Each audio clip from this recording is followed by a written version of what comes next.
What's up, YouTube? This is Too Raw for TV. Before I get into the subject matter at hand, if you want to show love to this channel, if you want to show support to this channel, there'll be a link in the description box where you can donate to this channel. Now, this isn't a Michael Jordan video. This is a video of me uh, looking back in anguish over that uh, brief 95 season when Jordan, being a shell of himself, lost to Orlando in the semifinals. This isn't anything about basketball or even about sports. It's actually a political video.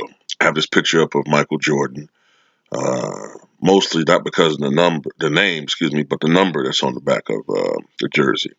And that number is a reference to the order of president that we have right now. I don't want to use his name because YouTube, if you are a person who seems to be making an anti 45 video, and oftentimes they demonetize you or you get trolls or what have you. So, talking in code. This video is kind of inspired by a YouTuber that I follow. His name is, I think his YouTube channel is Quest Boxing News and Entertainment. If you're not subscribed to him, please seek out his uh, channel name in the search engine and subscribe to him and learn a thing or two about politics in this country. Now, this video, I'm going to go a different angle than what Mr. QuestX did. I want to talk about, I'm more of a historian. So basically, when I talk about politics, I like to talk about the past or possibly what can happen in the future. Now, if you want to know a little bit about my politics, I don't like talking about politics anymore. I used to do it a lot on my channel. I try to just keep it about basketball, but I'm going to do it here or there, okay? I'm more on the conservative end when it comes to my politics, a little bit more. I'm not an arch conservative. I guess when you compare me to the Republican Party now, I would be left leaning.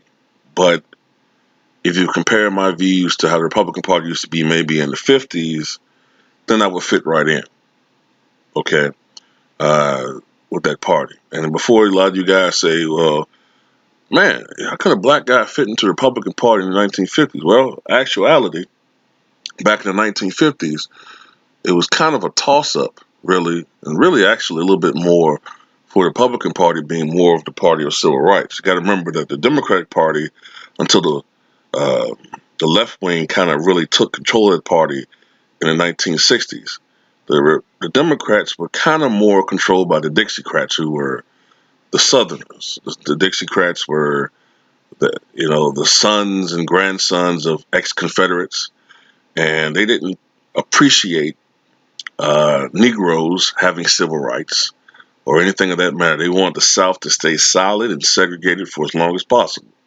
It wasn't until Lyndon B. Johnson, who was viewed as a traitor by many in the South, uh, pushed for civil rights and voting rights for minorities. Although he had a political reason for doing it, it wasn't just purity of the heart, not by a long shot. It wasn't until then that you saw this mass move over, for the most part, by many uh, Dixiecrats over to the Republican Party, at least on the presidential level. Now, on the state and local level, they still voted Democratic because state politics were a little bit different from national politics, but they still voted Democrat state and local. But on the Republican national stage, they started voting Republican. All right. But in the 50s, the Republicans were more uh, liberal, especially when it comes to pertain to social issues, than the Democrats were. But over time, that of course changed. And now I don't have any real political affiliation. I guess I lean toward the Democrats, but I'm pissed off at them because we have, in my opinion, civil rights, a gross civil rights violations and human rights violations, actually, that's going on in this country with young black men, generally speaking, not all young black men, but generally, men of color being murdered by police officers in this country. And the Democratic Party does and says absolutely nothing about it.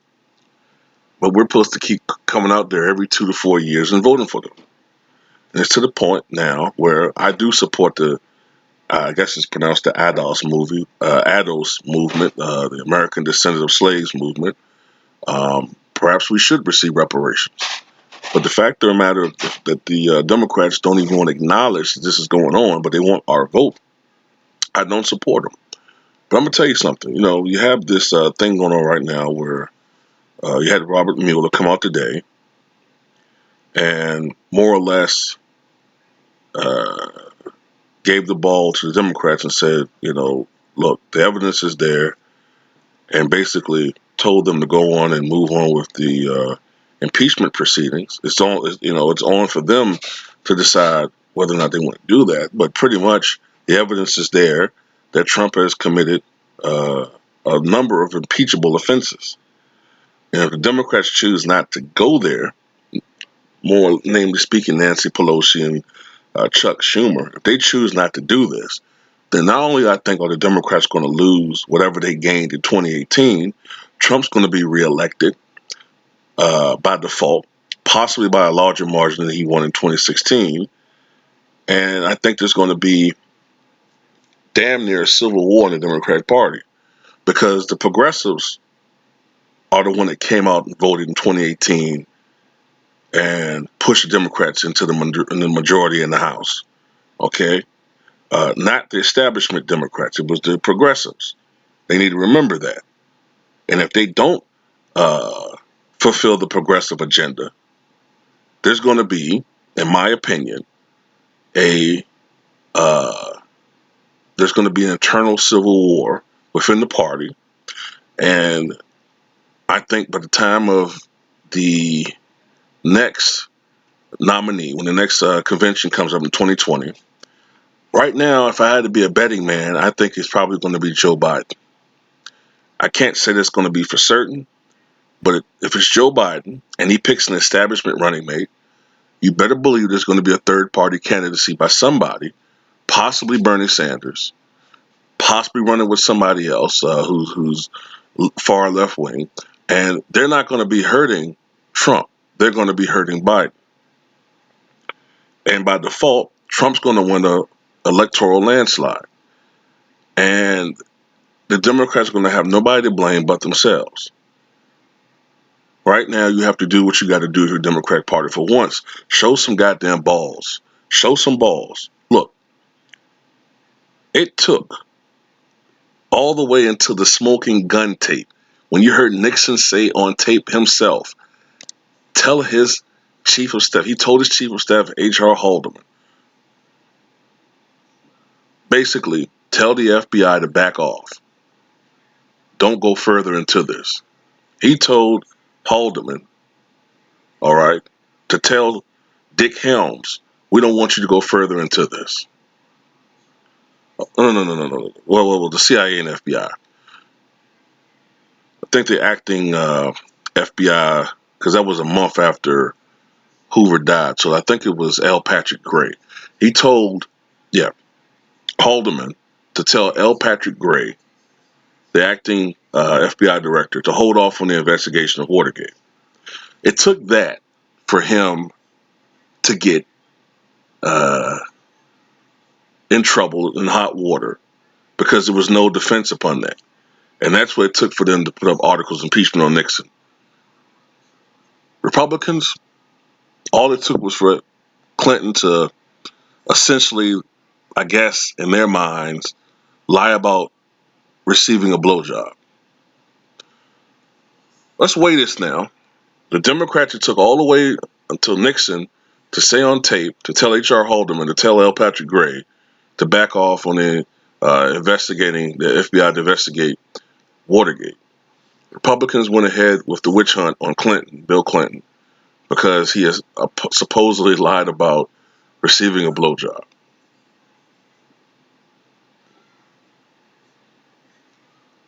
So why are the Democrats so hesitant to go further into this? You know, I don't understand these people. Most of the people who supported the Democratic Party in the last year election were for the Democrats to press ahead with at least uh, investigations. And if evidence suggests that Trump and Russia did collude to affect the election, then go ahead with possible impeachment proceedings. But Pelosi, the corrupt Democrat that she is, and Chuck Schumer, also corrupt, don't want to go forward with this thing. Well, then I think that the Democratic Party are pretty much doomed. You know what I'm saying? They're pussies. They don't want to do anything. They can't follow through with shit.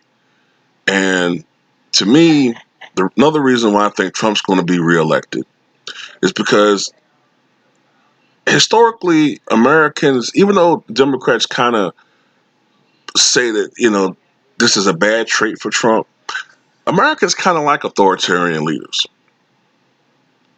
I mean, look, let's go back in history. Andrew Jackson, as authoritarian as they come. For his day, the most popular politician in the land. Abraham Lincoln. Democrats, his enemies, the Confederates, they all called him a dictator, and he wanted to control the press and all that. Now you can argue that the tide of the war had a lot to do with his reelection, but Abraham Lincoln was a beloved figure. Got 70% of the soldier vote. Theodore Roosevelt, as authoritarian as alpha male as you can get, won at the time the biggest electoral landslide and popular vote victory in presidential history. FDR, the Republicans said he was trying to be a dictator, hold on to office. Remember, he was elected to 4 terms. 1936, what happened? He won the biggest electoral landslide in history, won all but 2 states. Richard Nixon, the imperial president. All right. He was an authoritarian president. What happened with him? He won 49 states.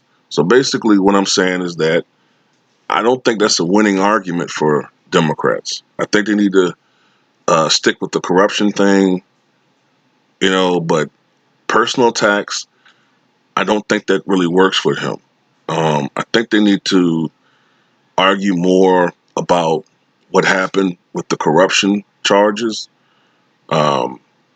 They need to put Trump on the defensive, but I think the smear tactics on him personally, calling him, the attacks about his appearance or little hands, I think that shit's petty. And I don't like Trump at all, but I don't think that works. You know what I'm saying? And even if you aren't able to remove him from office, I think just the impeachment proceedings alone will have it will weaken Trump to the point where he really couldn't focus on a campaign.